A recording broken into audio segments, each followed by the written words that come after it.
remotely reflective of how our officers responded to this incident. So as such, the Public Integrity Bureau opened an investigation into the response to this incident after it was reported to our independent police monitor. Through that investigation, evidence was obtained that clearly showed that the individual who made the complaint about our response did not speak to a New Orleans police officer in first reporting this incident prior to calling 911. The evidence collected shows that she in fact spoke to a 2nd District Constable officer at the intersection of St. Peter's and Royal Street. Since then, I have personally contacted our constable, Ed Shorty, with regards to this. So any questions regarding that officer's response or actions should be deferred to the constable. But I will state that without reservation, at no time did an NOPD officer refuse assistance, fail to respond, or fail to take police action on the reported sexual assaults. The initial call of this incident was received at 11:21 p.m. on July 26, and the first responding officer arrived on scene at 11:24 p.m., and the patrol unit arrived at 11:25 p.m. Many witnesses declined to provide statements at the time and left the scene, and this is reflected on our body-worn camera footage reviewed from the scene. EMS was called to the scene, and now there's an ongoing active investigation by our Special Victims Unit. After initially believing that Narcan administration was required, it was determined to be unnecessary because the victim was in fact conscious. So the reported sexual assault, again, remains under investigation. I ask that anyone that has any information about this incident to contact our Special Victims Section and our Crime Stoppers anonymously. So I would close by saying we take any and all allegations seriously, whatever crime that may be reported to us, but we even more so take allegations of lack of response by our officers seriously as well. So we were able to determine that in fact our officers responded swiftly and they responded appropriately. And right now we're asking for the community help to help us bring this matter to a close. I'll answer a couple of questions before I leave. Start here. Chief, in the audio of the 911 call, the witness says that she has seen NOPD officers in vehicles passing by and not stopping. What can you tell us about that? So, what we in our review of the evidence that has been collected, we did see a vehicle drive by, but we cannot prove or disprove that an officer can actually see that there was something going on at that intersection. They were not waved down. No one waved the vehicle down or flagged that vehicle down to draw the officer's attention to that particular incident. However, there is a vehicle that drives past that intersection doing this thing.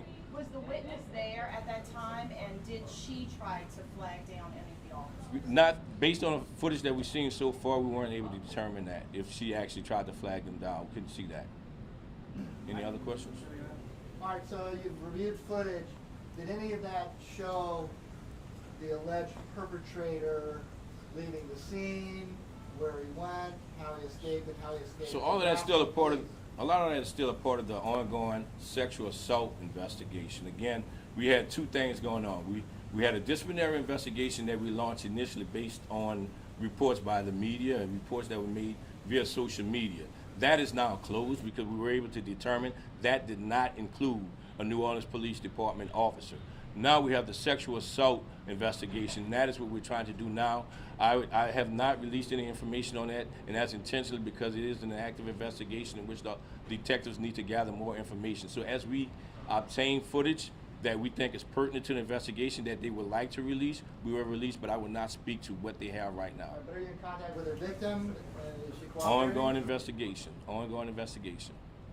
Good afternoon, Chief. Good afternoon, ma'am. Witness in question did post on social media back in July. It caused a lot of backlash. Yes. I guess a lot of people just wanted to know why has it taken so long for NOPD to publicly respond to the situation?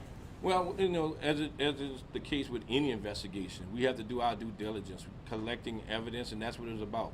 Walking the streets, finding footage, anything that would support any investigation that we're working, and that's what happened. We were able to locate that evidence and determine and review it and determine who was actually involved, and that was a key component, identifying who this individual, this law enforcement individual, actually was. And in doing so, I want to be sure that I contacted the head of that agency so they were aware of what our findings were. I know earlier this week you all have said the victim wasn't participating in an investigation. Is that still the case? And two, I know you all partner with New Orleans Family Justice Center. Can you all say anything about victims of sexual violence who don't feel comfortable going to police?